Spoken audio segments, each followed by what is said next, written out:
What's going on, everybody? It's your boy Nate. And it's Tony. And this is Man Cave.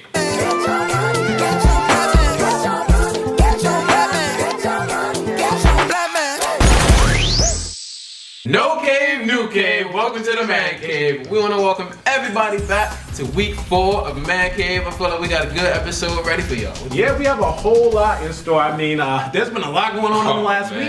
And so I think we're just going to jump right in. So in other news, last week, Merriam-Webster's dictionary added over 800 words to the English vocabulary. And amongst them is one of our favorite words here at Man Cave, well, acronyms, GO.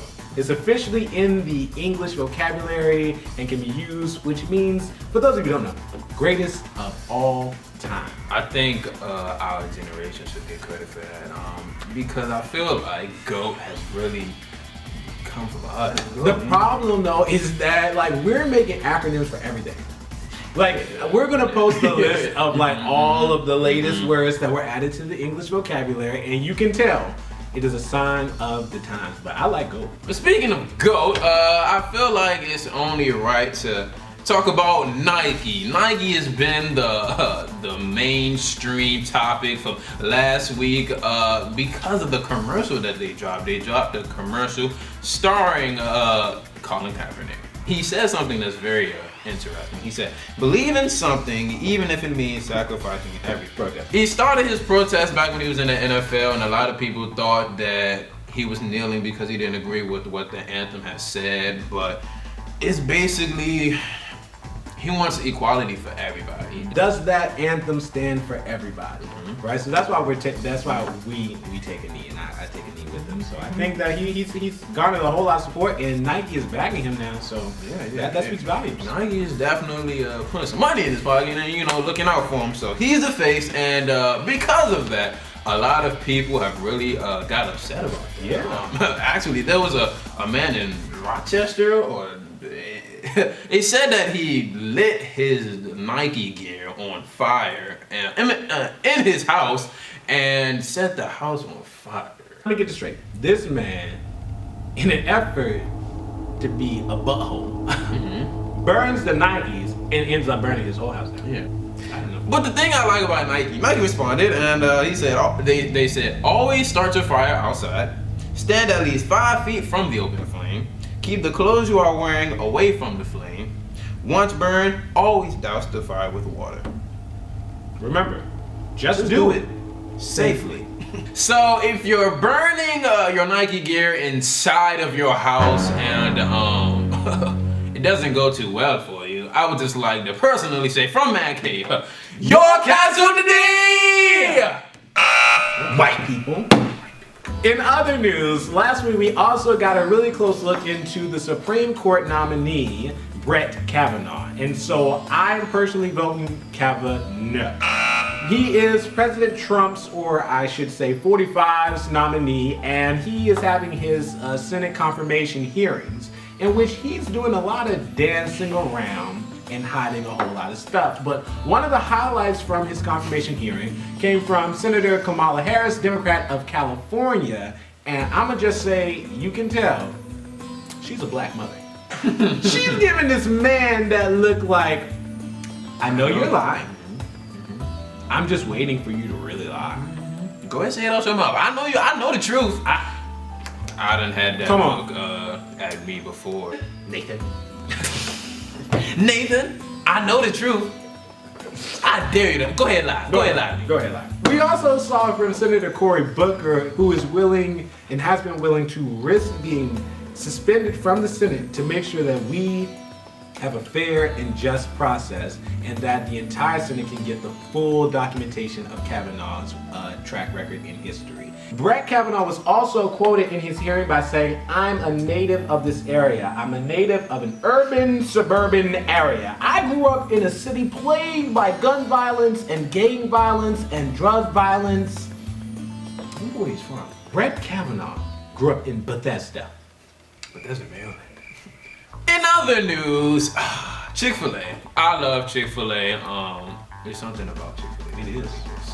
The service, the hospitality, food quality. But there was an incident where a brawl erupted between a manager and a customer in DC. You must really have did something wrong.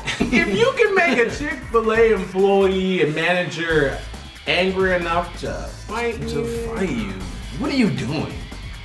That you must have done something bad because they're Christian now. They closed on Sundays. How may I help you? Would you like some more sauce? Do you need some extra sauce? Speaking of DC, I do want to take a second to congratulate Mayor Muriel Bowser, as a few months ago she shared with the world that she was becoming a mom as she was adopting a baby girl.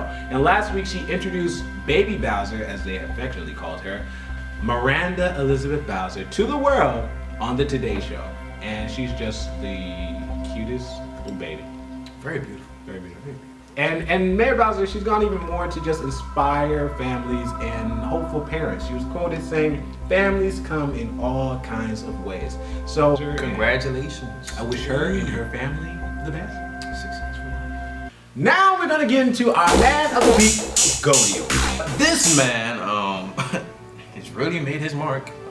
Really put himself out there and just really earned this award. Yeah. This week's Man of the Week award goes to Colin Kaepernick. You're getting the award today, man of God. Yes, you are. Yes, you He's been making a whole lot of noise and really standing up for justice, even when people really look down on him and look at him. And give him so much heat and negativity. He continues to fight for what he believes in his heart, and I appreciate that from you. And from Man Cave to you, you have received the Goldie Award. Now on to our main event this week.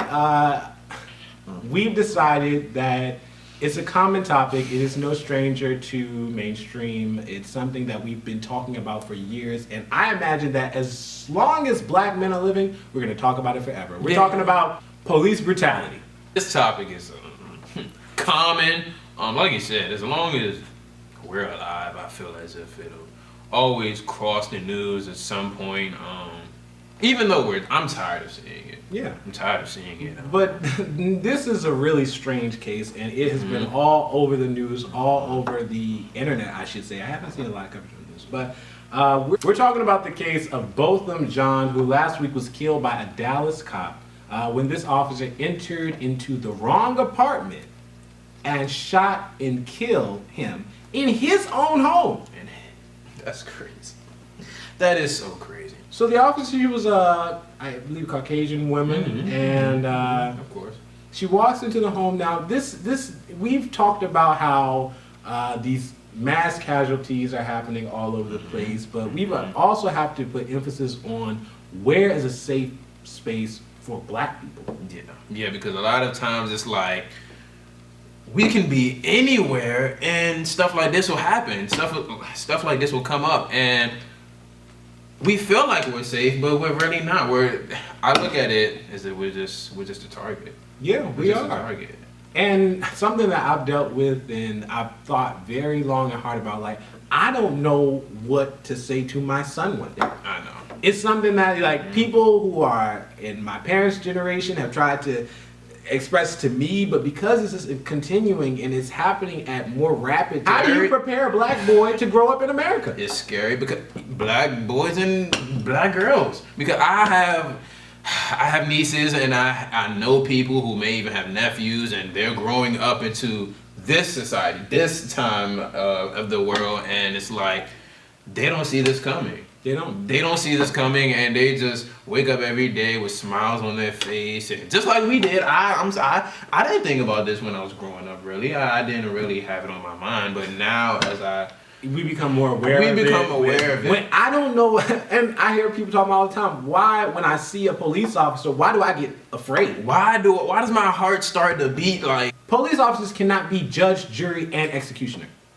No one deserves to be killed.